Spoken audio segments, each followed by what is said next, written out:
Bismillahirrahmanirrahim. Assalamualaikum warahmatullahi wabarakatuh. Buat teman-teman, kita kembali lagi di channel saya terkait tentang dunia perkomikan atau dunia manga. Senang sekali saya bisa berbagi faedah kepada teman-teman. Kita saling mengoreksi, saling support. Oh ya, sebelumnya teman-teman, biar channel ini lebih bermanfaat, mohon dengan kerendahan hati untuk sekiranya mensubscribe channel ini, like dan berikan komen yang positif agar channel ini bisa berkembang lebih bagus lagi dan bisa bermanfaat untuk para teman-teman yang lainnya. Ya, sebelumnya saya akan berbicara terkait tentang masalah manga ya, karena bidang saya yang saya tekuni adalah di komik yang beraliran Jepang, yaitu manga. Kalau teman-teman amati, puncaknya di manga atau yang salah satu terbitannya yaitu Shonen Jump, ada master ya, yaitu tokoh yang paling penting, yang paling berpengaruh untuk perkembangannya, yaitu Akira Toriyama dengan komiknya Dragon Ball. Dragon Ball hadir saat itu Shonen Jump belum begitu besar. Ya.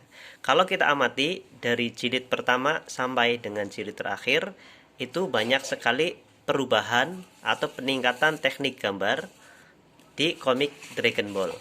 Kebetulan saya tidak meredraw Dragon Ball ya. Walaupun di Dragon Ball Super nanti ternyata itu Akira Toriyama tidak lagi menggambar, namun hanya memberikan sumbangsihnya berupa ide cerita. Ya teman-teman, kalau kita amati di awal Dragon Ball, Akira Toriyama itu di jilid awal-awal tekniknya lebih pada bulatan-bulatan.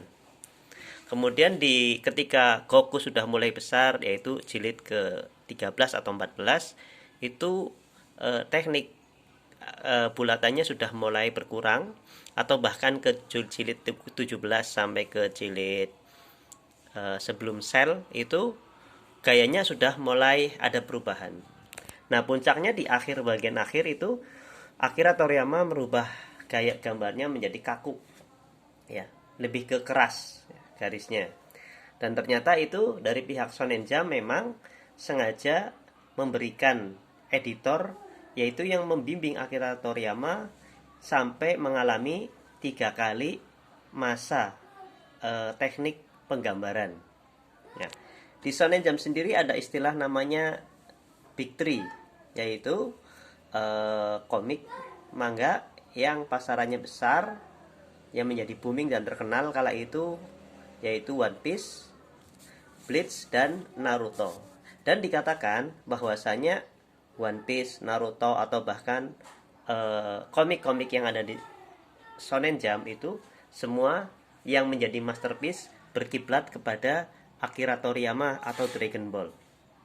Mulai dari teknik gambar ataupun ceritanya. Kalau kita lihat Naruto itu bisa seperti Super Saya ya, menjadi ada kayak api-apinya, warnanya berubah. Atau juga Luffy ketika melawan siapa ini namanya, saya lupa. Ya, yang di pulau. Ya, yang sekarang belum selesai ini namanya siapa ya, saya lupa ya. Ya itu yang Joy Boy, menjadi Joy Boy ya, yang menjadi seperti manusia api Luffy itu ketika melawan, aduh saya lupa ya itu namanya, temannya dari Big Mom itu. Nah teman-teman, untuk video kali ini saya hanya akan mengatakan bahwasanya Akira Toriyama sendiri yang sudah profesional itu mengalami 3 kali perkembangan dalam teknik menggambarnya. Saya pernah membaca dalam salah satu artikel bahwasanya seseorang apabila ia ingin mahir, maka dia harus berlatih selama 1000 jam. Jadi ketika kita banyak berlatih menggambar selama 1000 jam, mungkin di situ akan muncul ya jiwa kita dalam menggambar. Saya sendiri mungkin sudah berapa banyak halaman ya, ini dari retro yang saya gambar ataupun komik saya sendiri yang sudah saya bikin ya. Ini contohnya ya, walaupun ini contohnya, atau komik yang lain yang aksi juga ada ya teman-teman ya. Nah, ini buat teman-teman yang ingin membuat komik aksi atau pertarungan, saya memberikan masukan ya. Hendaklah teman-teman banyak membaca dari jenis komik yang sama, kemudian referensi dari setiap sudut pertarungan, teknik, sudut pandang, dan juga tentunya teman-teman melihat efek background dari komik yang akan teman-teman buat. Karena jangan sampai komik kita itu misalnya teman-teman bergerak di bidang komik aksi tapi menghilangkan adegan pertarungan. Karena sebuah komik aksi itu intinya adalah di pertarungan itu sendiri. Bukan sebatas bertemunya dua pasukan kemudian selesai ya. Dan dalam pengambilan posisi, kalau kita amati dari Dragon Ball maupun One Piece itu mengambil sudut pandang yang keren ya, ini contohnya bagaimana biar tokoh terlihat keren ya. Jangan sampai hanya berdiri biasa saja, dan background jangan lupa untuk dibuat sedetail mungkin ya. Dalam menggambarkan background dibuat sedetail mungkin, jangan sebatas biasa saja. Mana? Misalnya ini. Nah, ini kan ada adegan pertarungan ya. Itu tidak hanya sebatas 1, 2, tapi ada kedetailannya. Nanti saya cari lagi misalnya.